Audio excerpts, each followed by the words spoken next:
throughout the course of this week, I've been listening to Seth Godin's book, The Practice. If you're a creator of any description, I would really recommend listening to this. There's a ton of value and a ton of gold nuggets that I could potentially weave into episodes for a long time to come. But there was one thing that I heard today that really landed and what I want to share today. So through the course of this process so far, I've spoken a lot about authenticity and really wanting to be able to show up authentically myself, as well as that being a goal of sorts that I think I can potentially help my clients with. That desire to just be themselves and trust themselves with themselves. And I think that will absolutely remain a key focus. I think there's so much good value coming out of that way of thinking. But I did hear something today that really made me challenge whether that is actually the goal we're trying to work towards here. So today I want to explore what showing up authentically means to me and what I mean by this when I talk about this, and how it can be used in conjunction with a positive intent and decisions to act in a particular way. I think this is a really interesting conversation, and hopefully you get a ton of value from this. If letting your true self out or trusting yourself to show up and talk and speak and let your voice shine authentically has been a challenge with you, I know exactly what you're going through. It is something I've spent a lot of time working on myself and overcoming some of these fears and challenges. And I've put together the strategies and the tools that have worked for me in my journey into a quick Google Doc. It's quite simple to follow, simple strategies that you can actually start applying today. If you'd like a copy, just reach out and let me know and I'll shoot it straight through. Absolutely free gift. Just let me know where to send it and it's all yours. Hello and welcome back to the From Zero to Marketing Hero podcast. My name's Paul Heron. I'm a life coach and entrepreneur. And over the last 5 years, I've been building up a successful one-on-one coaching business. During that time, I've worked with a wide variety of different types of people, but there have been some common themes around confidence and trusting ourselves to get our own authentic message out, like the theme for today, as well as putting processes and systems in place that we can trust and rely on to produce predictable results in our businesses.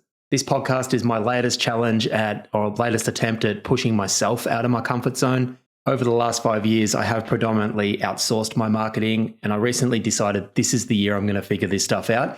So my goal over the next 12 months is to create, post, upload a podcast episode every single day to not only document my journey, but to give you guys a bit of a look at the highs and lows along the way, and hopefully provide a ton of value that you can use in your own situations.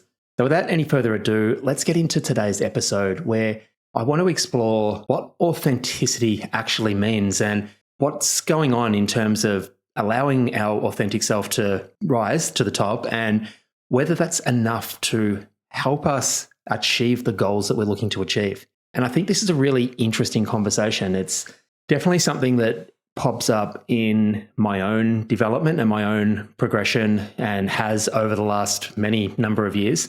And it regularly pops up in my coaching when I have a think about it. There's probably different labels and different words that I put onto some of this stuff. So what does it mean to show up authentically? And what are we actually doing when we don't show up authentically? Or what's going on when we feel like we're unable or we just can't show up authentically? I personally think what's going on is when we don't feel aligned, we have an expectation on ourselves and the world, and we are not showing up in line with that expectation. In my coaching, I talk about having two levers that we've got to play with.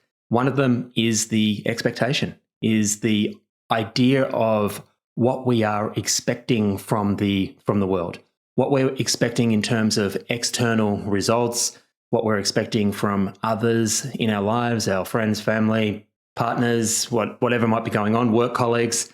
So we've got this lever that we can adjust our expectations.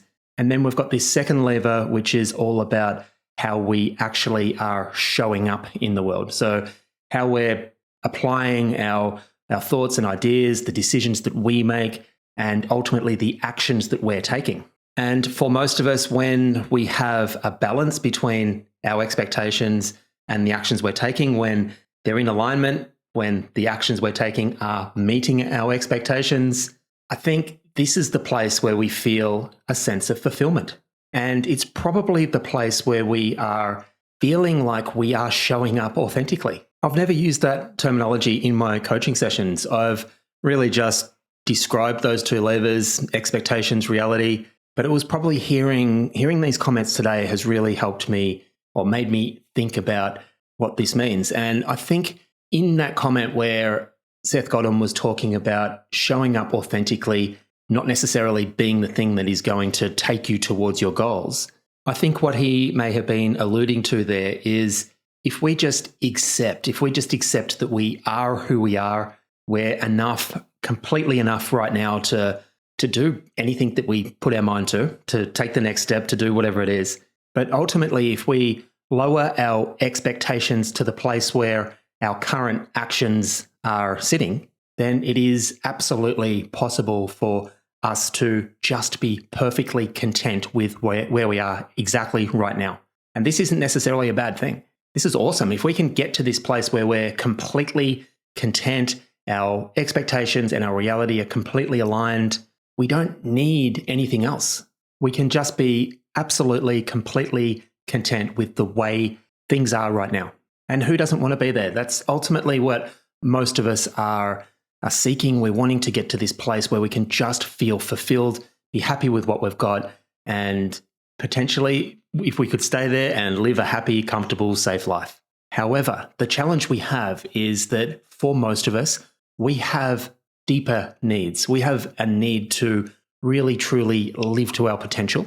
We have a need for growth and contribution and to be of service. And we have dreams that are formed around that. We have dreams of starting and getting to a point where we're running successful businesses, of traveling, financial freedom. Very, very often our dream is to move beyond where we are right now.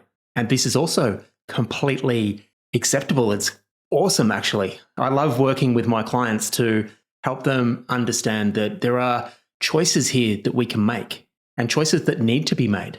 Now, the challenge that we have, and I guess this is getting to the crux of this conversation, is that whenever we make a choice that we understand and accept where we are right now, but there's a destination that we would like to move towards, there might be a skill gap, there might be a knowledge gap, there might be an implementation gap, stuff we need to apply and embody and find a way to get from where we are now to this place where we are going to be doing the thing that is in line with our goal. Whenever we have a vision to grow and move beyond where we are right now, there are a couple of other choices that we must make. And they're not just showing up authentically. Showing up authentically might mean being okay with the fear, being okay with the resistance, being okay with saying, okay, I'm not going to do my practice today. I'm not going to create my content. I'm not going to do the things that I have said I'm going to do because that is listening to my true authentic self.